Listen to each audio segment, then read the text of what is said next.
Hey, God bless you, Hamma here, and in today's video, I'm going to show you some secrets under the hood of the FabFilter Pro C2 that I never really knew, and some I didn't even know existed. Some I knew existed and used sparingly. Other ones I had no idea could do it, but it solved a big problem for me for specifically using loops. So let's say I start a beat and I want to use a specific drum loop that I think is really dope. Usually, I would say, hey, listen, if the snare's too loud, I'll go ahead and chop out the kick, the snare, the hi-hat, try to put them on separate tracks. All of that extra work, just because something like the snare or the hi-hat was a little too loud, sometimes really loud, or the snare was just hitting a little edgy, so it needed some, tender loving care just for the snare, not on anything else. But thankfully, the Pro C2 has a really powerful sidechain section that, for me, is kind of life-changing. I mean, it changed my life. It made me a better producer, a faster producer, a more effective producer, because I know how to use it on drums to make the drum loops better, but you can also use it on anything else, different sources. Today, I'm going to detail what it does to specific drum loops. I'm going to give you a couple different scenarios. So here we go. So the first example is, let's say the snare is too loud and I want to lower the snare in comparison to the kick drum. So let's listen to the original loop before adding the Pro C2.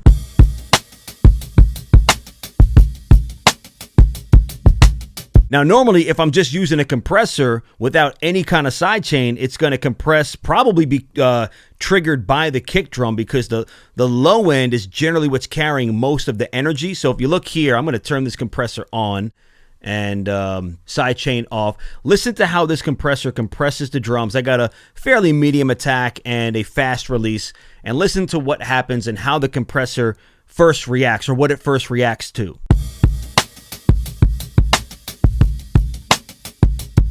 So obviously I'm doing a lot of compression here, about more or less over 9 dB of gain reduction, but notice how the compressor is being triggered by the kick drum, which is compressing the kick drum way too much, and it's actually not compressing the snare in the way that I want it to. So what I do now is I'll open up the sidechain and I will go ahead and roll off all of this low end here. This is what it sounds like again before. You see all of that low end there? That's what's triggering the compressor, and I don't want that. So I'm going to have the sidechain detector circuit not see any of that low end. It's still going to be compressed, but it's not going to be what triggers the compressor.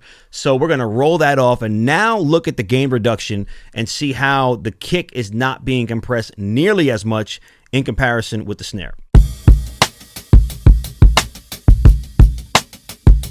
So with the same exact settings, obviously with the filter on, we're getting less than 3 decibels of gain reduction on the kick, and now we're actually compressing the snare more, which is exactly what I wanted. So right now, this might be good. The kick is not getting compressed as much. The snare is getting compressed more, and it's balancing it out and making it more even for me dynamically, essentially lowering that snare drum. What if I wanted to take it a step further and get more gain reduction on the snare and kind of like tame that certain frequency range that at certain volumes might become a little too harsh or edgy, in that like 2K range? So what I did on the sidechain is I boosted up by 15 dB, 2000 hertz. This doesn't do it to the audible drum loop, but it does it on the sidechain detection circuit, which will basically tell the compressor to be more reactive to that specific frequency range, which is exactly where the snare is biting through. So let's give that a listen and see what it does to the snare.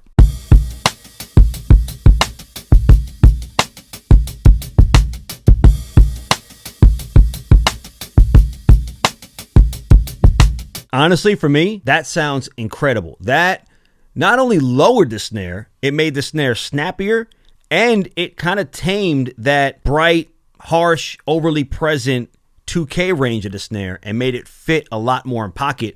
So now my kick drum is not being overly compressed. My snare is being compressed by over 9 dB, but it just sounds perfect in the loop. So now let's apply the same idea here if the hi-hat was too loud. I got a loop here. The hi-hat is so abrasive and so loud that when we hear what it does with the compressor on, it's going to be pretty mind-blowing. So here's what the loop sounded like before adding the compressor.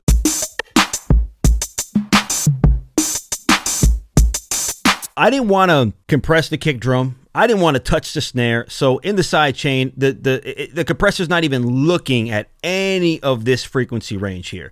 It's only hyper focused on about 35 and above. And then I got a significant boost at 6,500, 20 dB. So it's really looking at where this hi-hat is living. So it's leaving alone everything here in terms of what's triggering the compressor, and it's really being reactive to this range here. So I'm going to play the after, and then I'll do a little A-B as well. So I'm going to play the before again.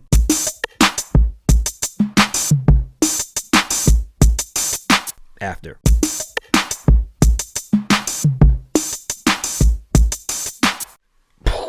I mean, you can use other tools for this. You know, there's the Soothe plugin, there's multi-band compression, but it's just so cool to me to have this available in a compressor. Just a regular compressor, compressing the entire frequency spectrum, but allowing you to do some really manipulative, creative things with the sidechain filtering. And for me, if I was to use that drum loop, it really solved the problem. Yeah, of course, the snare drum doled out a little bit. It wasn't quite as dynamic or bright, but that's compression. I would probably apply a little bit more makeup gain than what the auto gain was giving us. And maybe you can add something else to bring out a little bit more. Once you control the dynamics or the harshness of a particular instrument or frequency range that instrument is really bothering you, you can then bring some of that back in a tasteful way because you have it under control. And that's exactly what this did here. One of the other things when using drum loops is, you know, you're really subjected to the mix that the producer did on the drums. And oftentimes I find that the snare might be a little bit louder than what I like. The hi-hat or certain things might be panned in a way that I don't like. And it might be an authentic panning, like the way that the drums were recorded. But sometimes, depending on how much weight is in the kick drum and depending on how loud the hi-hat gets mixed, it might make it seem like there's more weight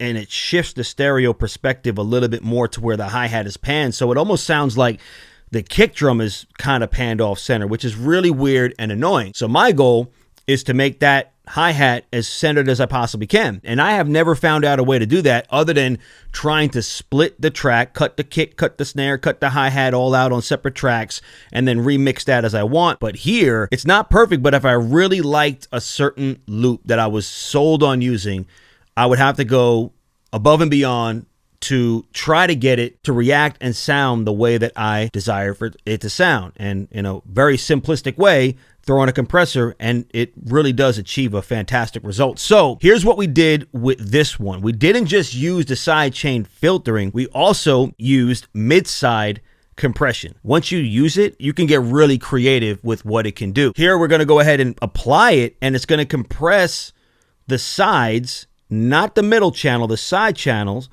And it's going to do it in a way that's going to make it sound like the hi-hat is panning to the center a little bit, or everything is shifting to the center. And I think the reason is because when you're panning the sides, there's still information of that hi-hat that's happening in the center channel. So when you're lowering what's on the left and right, now you're kind of revealing what's there in the center. It's pretty amazing. And again, I'm isolating on the sidechain filter this particular frequency range, emphasizing the hi-hat so that it's not only doing, you know, mid-side compression, we're still also telling the compressor to be reactive at this particular frequency. So we're not bothering with compressing the kick drum or the snare. It's just the hi-hat that we're trying to hyper-focus and fix. So here is the before the compression.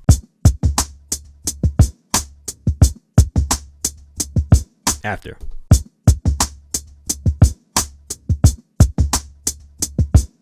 And here's a reminder, if you're listening and not wearing headphones and you're listening on a phone, like any audio tutorial, it's always wise to listen on good speakers that give you a good understanding of the stereo field, but also wearing headphones allows you to hear that a little bit more precisely. So get some headphones on and you'll hear it. It's very subtle, but you'll just hear a gentle shift from the hi-hat playing on the left side to kind of moving a little bit more toward the center. And on the Pro C2, to do all of this mid-side compression, the stereo link feature here, this slider has to be maxed out. And then there's this button down here where it's normally set on mid. You would just click side, and that's how you activate mid-side compression on the Pro C2. And lastly, if you have a drum loop and you have a bass track here, and you want the kick drum to trigger the bass to duck every time the kick drum hits, usually if I'm dealing with the loop, I would just cut the kick out,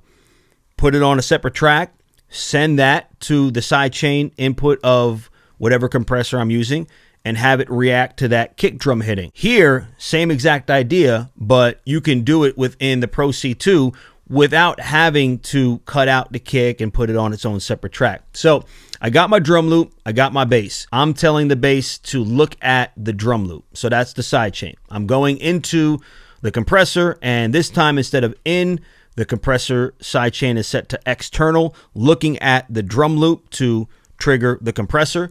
And I have the filter to where it's only listening for the low end. It's only listening for essentially the kick drum. And we got ourselves some sidechain compression. 1, 2, 3. So here is the before.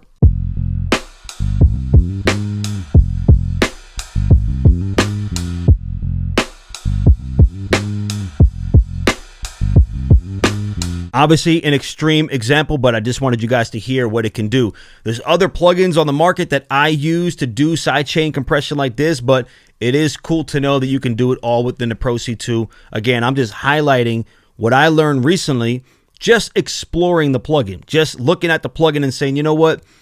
I use it for this and I use it for this only. What else can I use this for? And I just started exploring and realizing, wow, there's a lot that this plugin has to offer that can really help and fix the issues that I deal with loops, drum loops. It can, fix anything that's just a 2-track mix of something that you don't usually have much control over, other than if you were to cut things out or, do whatever. This is another tool that you can use to further enhance, in my experience, loops. So if you like this video, make sure that you hit that like button. Tells YouTube to push this content out to more people that could also find this video useful, and consider subscribing to the channel as well. I'd greatly appreciate that. If you do subscribe, hit that bell notification icon to be notified every single time that I drop a video. So my name is Hamma. Till next time, God bless you. Peace.